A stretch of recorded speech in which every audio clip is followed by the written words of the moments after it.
미 금리 인하 기대감은 살아났지만 추가 동력이 부재한 상황에서 달러 환율이 방향성을 탐색하는 분위기죠. 자세한 시장 상황 한국개발연구원 김미루 연구위원 전화 연결해서 내용 들어보도록 하겠습니다. 안녕하세요. 네, 안녕하세요. 네, 이번 주 어떤 소식 준비해 주셨나요? 현재 달러와 약세가 지속되며 미국의 금리 인하 기대감이 유지되고 있는 가운데 1,350원대로 복귀한 원달러 환율이 주춤거리고 있습니다. 앞으로 주요국들의 통화가 원달러 환율의 주요 변수로 작용될 전망인데요. 오늘은 원달러 환율 전망과 함께 주목해야 할 이슈들에 대해 말씀드리도록 하겠습니다. 네. 자, 먼저 지난 주말 국제결제은행이 발표한 원화 실질 가치가 지금 1년 만에 최저치를 찍은 상황인데 우리나라, 태국, 중국, 노르웨이에 이어서 지금 9번째로 통화 가치가 저평가된 국가로 나타났습니다. 지금 상황 좀 우려할 만한 수준인가요?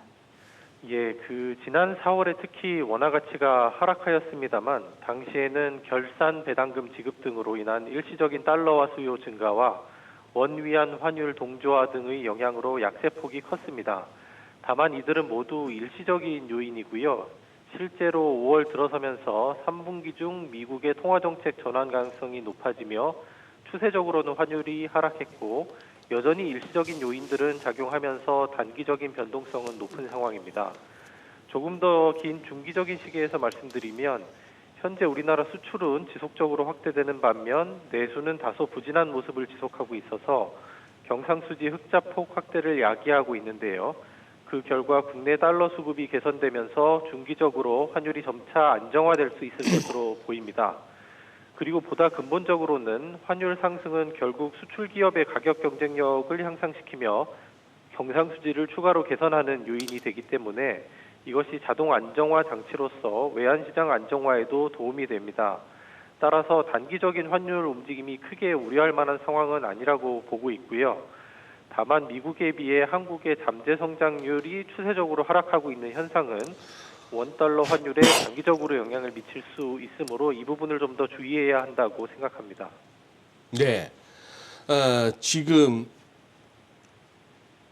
지난주 이제 중국이 우리 돈으로 약 187조 원에 달하는 초장기 특별 국채를 발행했습니다. 또 뭐 강도 높은 부동산 경기 부양책도 함께 발표하면서 위안화 변동성이 이제 조금 이제 강해질 것으로 예상되는 상황입니다. 지금 위안화 쪽 그리고 우리 원화에 미칠 영향까지 한번 좀 짚어주시죠.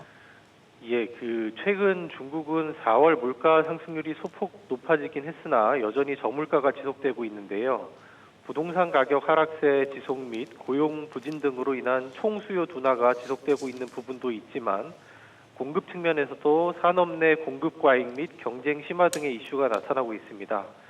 이러한 요인들이 단기간 내에 해결되기는 다소 어려운 것으로 판단되고 그 결과 중국 당국에서도 완화적 통화정책 기조를 당분간은 지속해야 하는 환경으로 보고 있습니다. 또한 말씀하신 대로 중국이 최근 역대 4번째로 초장기 특별국채를 발행하였는데요. 시중 유동성이 국채 발행을 통해 정부 부분으로 흘러들어가므로 시장 유동성을 확보하는 차원에서도 당분간 위안화 유동성을 공급하는 환경을 조성해 갈 것으로 보입니다. 이는 위안화가 단기간 내에 강세로 돌아서기는 어려운 환경임을 시사하고 한편으로는 높은 변동성도 지속될 수 있음을 시사하는데요. 이 상황에서 단기적으로는 우리나라 원화 가치가 우리나라의 거시경제 펀더멘털 변화 없이도 위안화 변화에 따라 동조되는 프록시 통화 현상이 지속될 수 있으므로 위안화 약세가 원화 약세에도 일정 부분 영향을 미칠 수 있을 것으로 보입니다. 그러나 이는 단기적인 변동일 뿐 앞서도 말씀드렸듯이 중기적 시기에서는 국내 경기가 개선되는 중이고 특히 수출이 잘 되면서 경상수지 흑자가 지속되고 있기 때문에 위안화 약세의 영향은 중기적으로는 제한적일 것으로 예측하고 있습니다. 네. 자, 유로화 좀 여쭤볼게요. 최근 5주 연속 상승하면서 강세 기조를 유지하고 있는데 이러한 흐름은 계속해서 좀 이어질 거라고 보시나요? 5월 들어서면서 연준 파월 의장이 시장이 우려한 추가 금리 인상 가능성을 일축하였고 6월부터 양적 긴축 감속에 대한 계획도 발표하였습니다. 또한 유로존의 경기가 2024년 1분기 0.4% 성장하며 예상 외의 호조를 보인 가운데 소비자 물가지수도 3월 2.9%에서 4월 2.4%로 하락하였습니다. 이러한 거시경제 환경에서 미국 연준 인사들에 비하여 ECB 인사들이 다소 매파적인 발언을 하며 유로화 강세를 견인하고 있는데요. 다만 유럽의 경우 아직 마무리되지 않은 지정학적 위험에 비교적 크게 노출되어 있고 미국의 통화정책 방향도 아직 불확실성이 매우 높은 상황이라 향후 달러 대비 유로화 흐름을 예상하기는 매우 어려운 상황으로 보입니다. 그래서 유로화가 향후에도 꾸준한 강세 흐름을 이어갈 것이라 보기는 좀 어려울 것 같고요. 저도 뭐 관련해서 향후 흐름에 대해서는 예측을 다소 좀 유보하고 싶은 상황입니다. 네, 그래요. 우리 연구위원님, 뭐 마지막으로 그러면 뭐 어쨌거나 좀 잔잔한 이번 한 주이긴 합니다만 향후 환율 전망 한번 좀 이렇게 듣고 마무리할까요?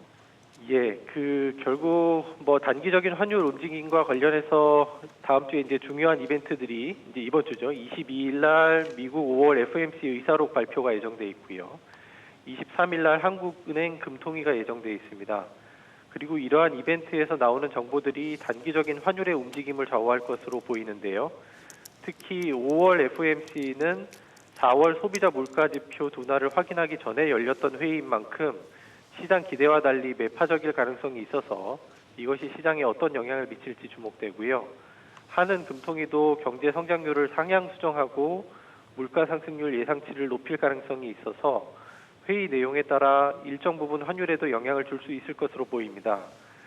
뭐 사실 예상 환율 밴드는 사실 저도 예측이 좀 어렵긴 하지만 앞서 말씀드린 FOMC 의사록 공개나 금통위에서 나올 내용들이 이미 시장의 상당 부분 예측되고 반영되고 있는 상황이고 그 외에 다른 뚜렷한 이벤트는 또 없는 상황이기 때문에 단기적으로 변동성이 있긴 하겠지만 흐름 자체는 1350원과 60원대를 오르락내리락 하는 수준이 유지될 것으로 전망하고 있습니다.